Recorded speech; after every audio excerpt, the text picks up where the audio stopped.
राधे राधे महाराज जी। महाराज जी, मुझ में आत्मविश्वास की कमी है। महाराज जी, अगर मुझे कोई एक बात सुनाता है तो मैं उसे 4 बात सुना देती हूँ और बहुत सोचती हूँ, फिर मन अशांत हो जाता है। फिर महाराज जी, बहुत जिद्दी स्वभाव के हो गए हूँ कि मन इधर उधर विचलित करता ये रहता हूँ। जितने भी हमारे अंदर मलिनताएं हैं वो भगवान से विमुख होने के कारण हैं। अगर हम भगवान के सन्मुख होकर भगवान का यशोगान सुने, भगवान का नाम कीर्तन करें, भगवान की आराधना करें, तो हमारे अंदर दिव्य दैवी सद्गुण आ जाए। ये दैवी संपदा की कोई हमें गाली दे, हम मुस्कुरा के चले जाए, ये साधारण क्षमता थोड़ी है। सामने वाला हमें गाली दे रहा, हम मुस्कुरा के चले गए, ये दैवी संपदा है, ये भागवतिक सद्गुण है। ये कोई छोटी मोटी बात थोड़ी है। सामने वाले ने गाली दिया, हमने 4 गाली दे दिया है, तो संसारिकता है।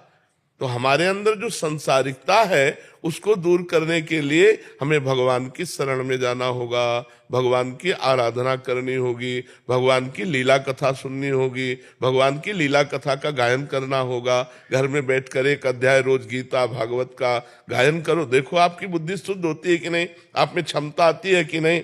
अब देखो टीवी के सीरियल और मनमानी आचरण किए जाए और फिर सोचा जाए कि हम दैवी संपदा धारण करें, तो असंभव है।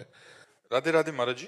महाराज जी, मोह, अहंकार और माया का लालच के कारण बहुत सी गलतियां हुई हैं जीवन में। अब बहुत पछतावा होता है, कैसे अपने आप को इससे मुक्त करूं प्रभु? अगर पछतावा होता है तो मुक्त होने में देर नहीं लगेगी, लेकिन वास्तविक पछतावा हो तब ना।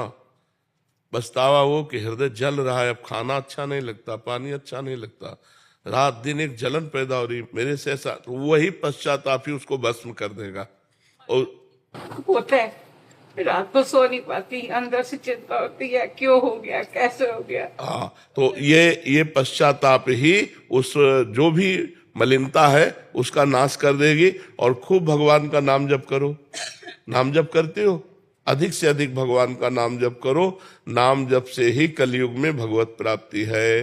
अन्य युगों में अलग अलग भगवत प्राप्ति के साधन थे, जैसे सतयुग में ध्यान, त्रेता में यज्ञ, द्वापर में पूजा, लेकिन कलयुग में केवल हरि नाम, केवल हरि नाम। कलौ नास्तेव नास्तेव नास्तेव गति अन्यथा। भगवान श्री कृष्ण द्वैपायन व्यास देव जी महाराज 3 बार कहते हैं कि बिना हरि नाम के किसी का भी कल्याण नहीं हो सकता, नहीं हो सकता, नहीं हो सकता।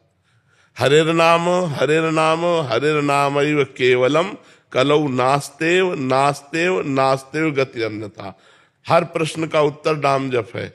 नाम जप करो, आप देख लो, हर प्रश्न का उत्तर समाधान आपको मिल जाएगा।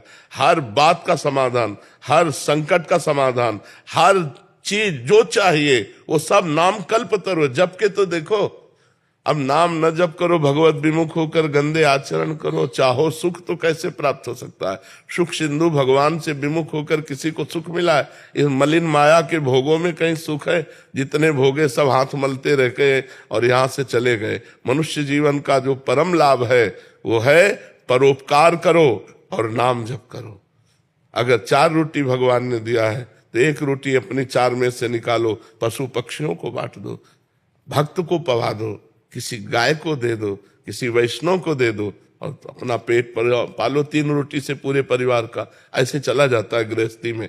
अगर हमारे पास 4 रोटी है तो 3 में पूरा परिवार पाते हैं, 1 रोटी दूसरे को देते हैं और खूब नाम जप करते हैं, देखो आनंद आ जाए। लेकिन आज का मानो दूसरे की चारों अपहरण करके स्वयं सुखी होना चाहता है, उसको भूखा रखना चाहता है। दूसरे को छीन झपट करके, बेईमानी करके, घूसखोरी करके वो सुखी होना चाहता है। कैसे हो सकता है? अधर्मी कभी सुखी नहीं हो सकता और धार्मिक सदैव सुख को प्राप्त होगा।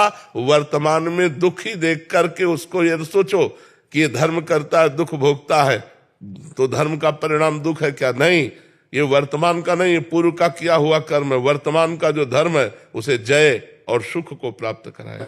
महाराज जी, 1.5 साल से मैं वहाँ सुन रही थी पर आपके दर्शन और प्यार खींच के ले आया। अब मेरी गलतियां माफ कर दो, मेरे को बख्श दो। मैं खूब नाम जप करो, खूब।